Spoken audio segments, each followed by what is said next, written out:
Hey Peter guys, so it's Hey Mitch, and I'm doing my review on the fourth and final season of The Man in the High Castle on Amazon Prime. Let's get into it, yeah! Trust me.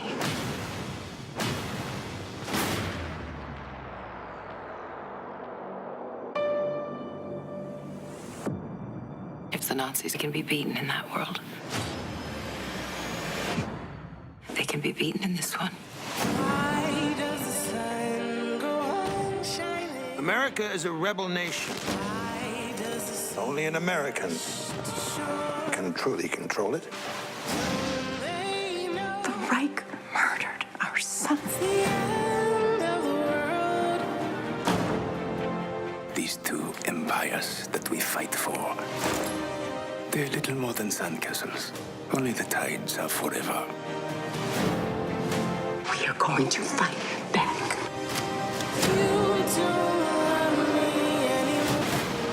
This thing that we have been a part of, it has to stop.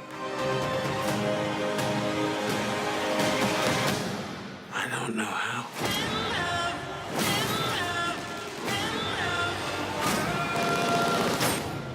Why did you come back? To kill John Smith.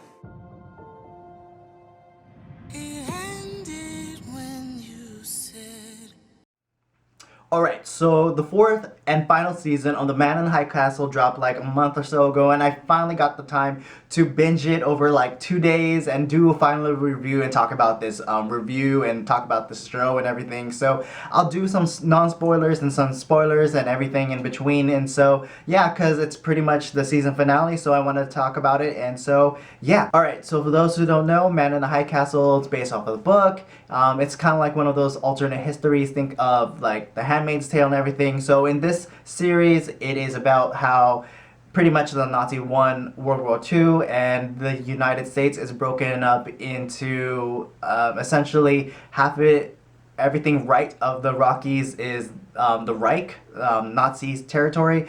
Everything in the Rockies is neutral, and then everything to the left of the Rockies, so the West Coast, is owned by Japan, Imperial Japan. So the West Coast is what they call the Japanese Pacific States. And so you go in this series seeing like how the world is affected, right? And so you see like Imperial Japanese rule in the West Coast, and then you see all like Mein Kampf essentially, and eugenics being run amok in, and National Socialism being run in the East Coast. So if you're into these like alternate histories, it's a definitely great watch. It not only does it do a great job about world building, it does a great job about character development and everything, and really like there is like intrigue and espionage that's also involved, which is very appealing to me. And then the science fiction aspect, because already in the first season, without giving anything away, you learn that there's these films that show the Allies winning, and then you're trying to figure out along with the characters how is this possible, and then what does it mean to the greater resistance of the Americans who are still resisting. So overall, it is a great watch. I definitely recommend it. Again, it's only 4 seasons, 10 episodes each. Really easy watch, and it's just really intriguing and thought-provoking and everything. So I thoroughly enjoy it. I definitely recommend it. So with that said, going into spoilers.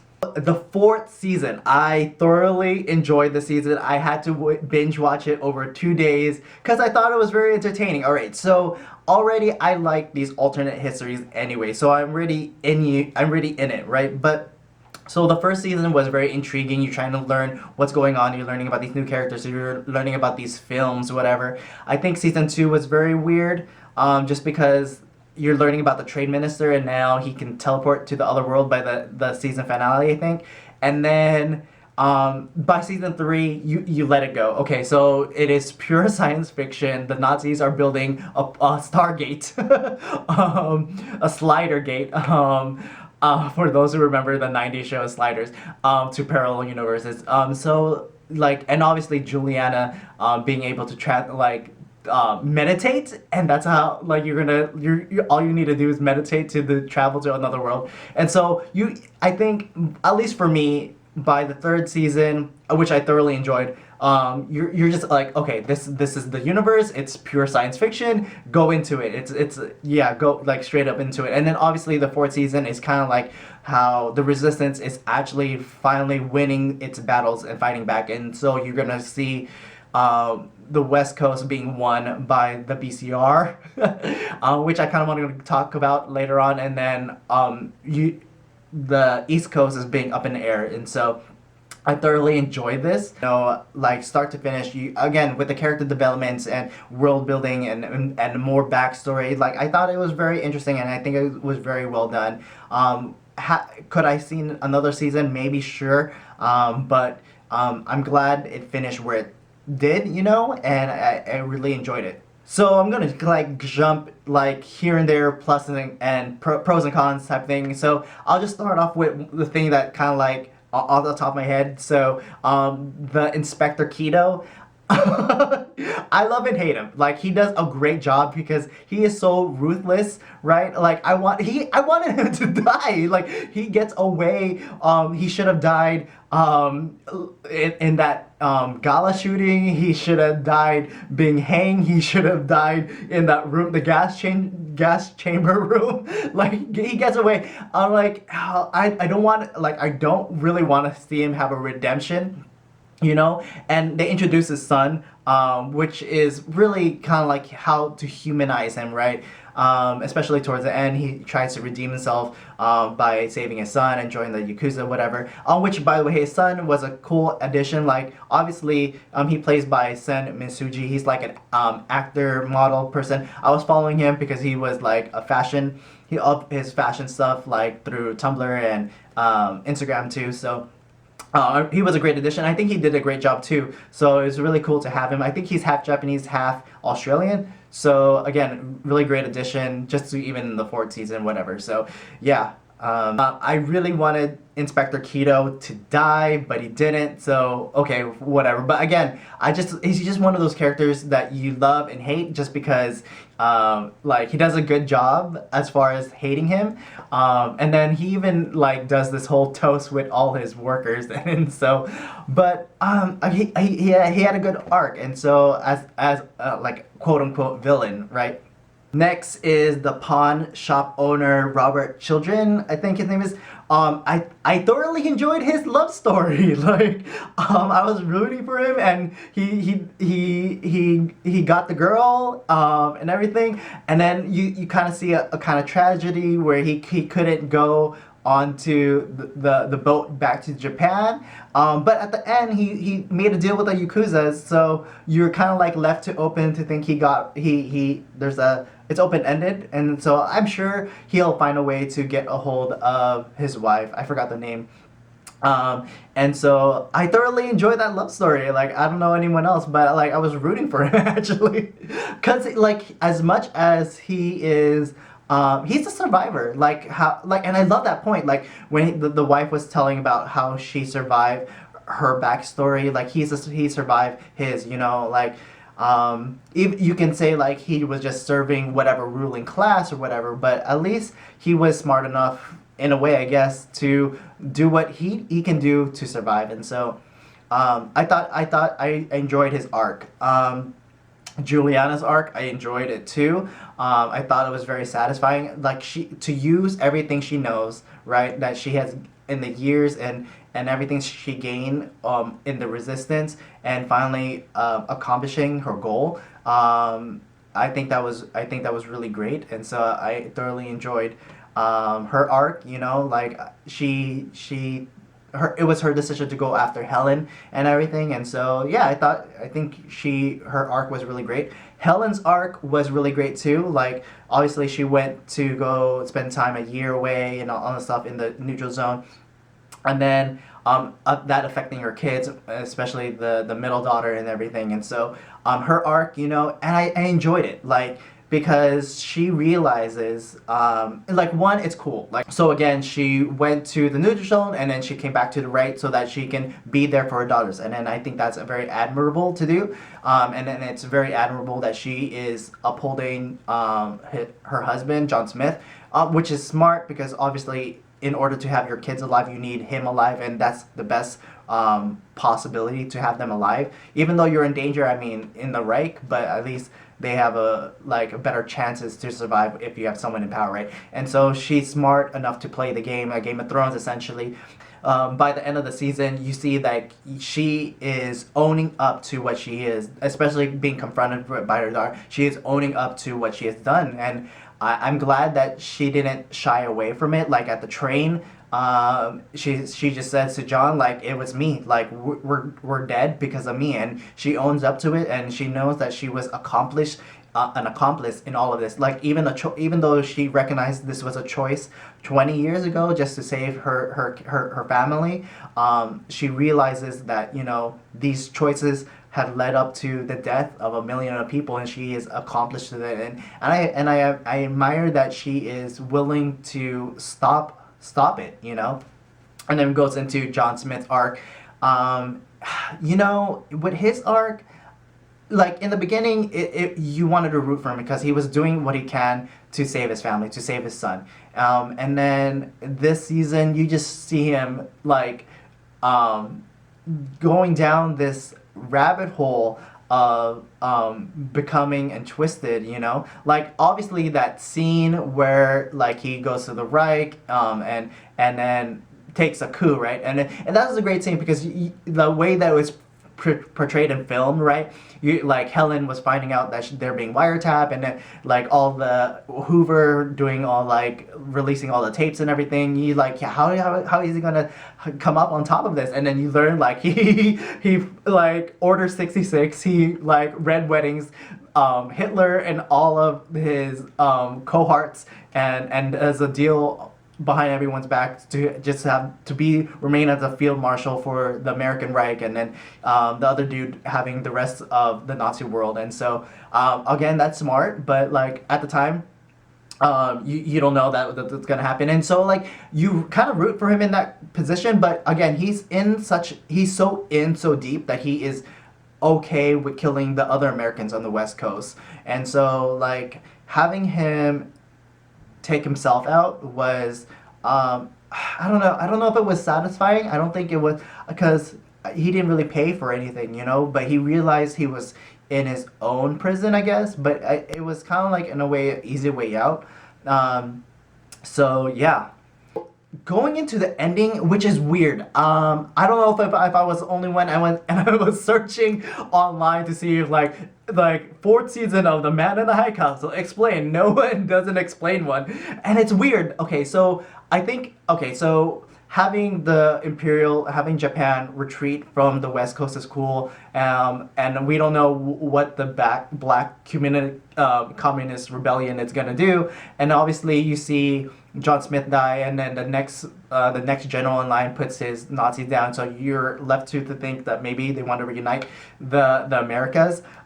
We don't know, but the ending is so weird. So everything was cool up until the very last moment where the portal opens and all these people come out. I was like, are these people from Limbo? Are these people like dead people from other Nazi universes that are coming into this world? I found it very confusing. And it was just a weird take. I was fine with them just blowing it up. And so that was just a weird take at the end. So I don't know what that necessarily means. Comment below if you have a description or someone else knows what that means. Since yes, I am into politics and everything, I think this show does a good job because so they talk about the black communist rebellion, right? And I think they did a good job because people have this nice view of socialism and communism nowadays.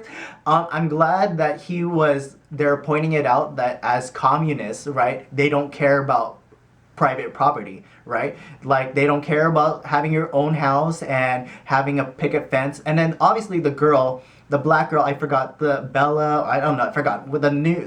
She was the leader of her cell, the San Francisco cell. But you can tell like she was only part of this group because it's the end that justifies the means. They have the power, they have the firepower backing from China, whatever. Obviously, you know that she has more of a conservative views on everything, but she's willing to suck up and save face just because they have the firepower. So you could see with her husband that he is actually in the ideology and indoctrination of the communists. Like when they're in that bedroom after winning San Francisco, and then they're talking about how all the goose feathers in the bed, whatever. And he's like, we can put like 10 comrades in here. Like, okay, like you are buying into this, and then it's just so stupid. Like, cause I get it, cause that was the time of that time frame. She wanted to read Karl Marx, and if anyone who's interested, like Joe Rogan had like Brett Weinstein up in there. He was talking about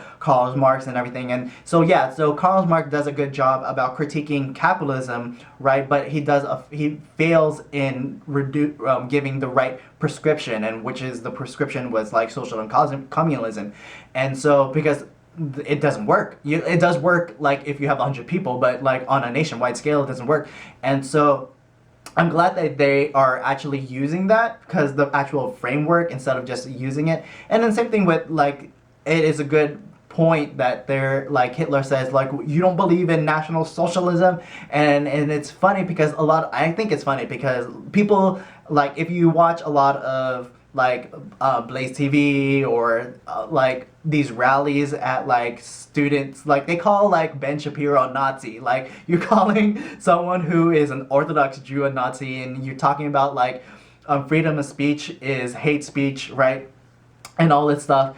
And they throw out all these words of Nazism and all this stuff. You're a Nazi and all this stuff, but they don't really realize all this, what it truly means, you know. And so I think they do a good job of what could happen, like, right? And people just throw out like the extremities like nowadays without really realizing it, what it is, right? And people, again, it does a good job about showing the political atmosphere. Again, it shows culture with the Japanese side, and then obviously what the Nazi stuff in is. But like it's funny because you can see how well they do technologically wise, if they progress. But obviously they give up. Like they think all this wealth is good, but by doing so they kill a lot of people and believed in eugenics and all this stuff. So it's like they prospered, but not in the great way, not in the way that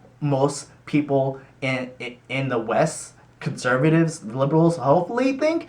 Like we believe in life, liberty, and pursuit of happiness, right? We believe in private property, right? And so it's just really interesting watching this framework come to life, to think like this is what people thought of what could be type thing. So I find it really fascinating, especially in the political atmosphere we are living in 2020 and everything. So yeah.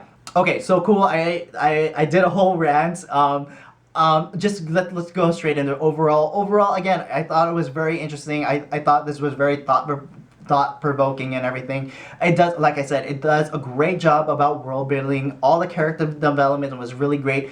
Other than the last ending piece with the portal opening, I think everything wrapped up very well in my eyes. I enjoyed it to the end, and I enjoyed this season. And again, all these characters you see from other TV shows. But yeah, I thoroughly enjoyed this season. I hope you guys did too. Like, comment below your favorite scene, how you like this season, if you don't agree or agree with anything I said. And yeah, I thoroughly enjoy this season. So comment below, let me know what you think. So thanks for watching. If you haven't already, go ahead, please like, share, and subscribe. Help me build my channel here. You can follow me on my Instagram at HeyMitchMitch, and you can follow my joint Instagram at It's Mandatory Fun, where I also do other videos with my friend Jen. So thanks for watching. Until the next video, peace, peace, peace. Be with you.